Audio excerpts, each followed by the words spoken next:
Buried inside the reports of CIA Director John Ratcliffe's secret Moscow warning is a single document that has quietly protected the peace of an entire continent for 77 years. And according to Western intelligence, it's now facing its first real test since the day it was signed. It's called Article 5 of the North Atlantic Treaty. One sentence, written in 1949, an armed attack against one member is treated as an attack against all 32. It has never actually been triggered to defend against Russia. Ratcliffe's reported message to Russian intelligence chiefs was simple and direct. Washington knows what's allegedly being planned, and crossing that line would not go unanswered. But the more unsettling question isn't whether Article 5 exists on paper, it's whether Moscow still believes it means anything in practice. Germany's own intelligence chief, Bruno Kahl, delivered a warning in June that should worry every NATO capital.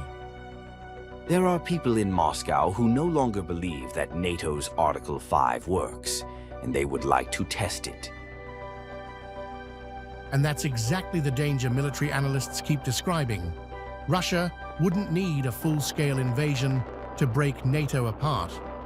A small, deniable operation using unmarked forces, echoing the little green men tactics used in Crimea back in 2014, could seize a symbolic piece of border territory before NATO's political leadership even agrees on who was responsible.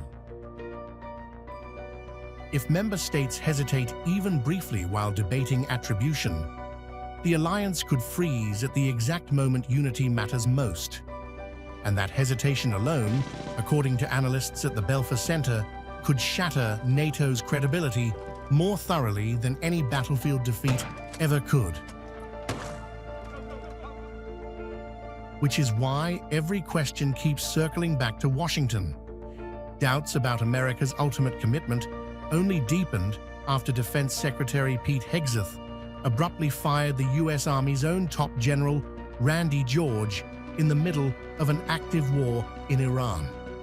A decision one anonymous defense official reportedly described in a single word: insane. It's part of a pattern. More than a dozen senior generals and admirals removed under Hegseth's tenure. Ratcliffe's Moscow trip may have been designed to reassure allies that Washington still stands fully behind Article 5, regardless of the turbulence inside the Pentagon.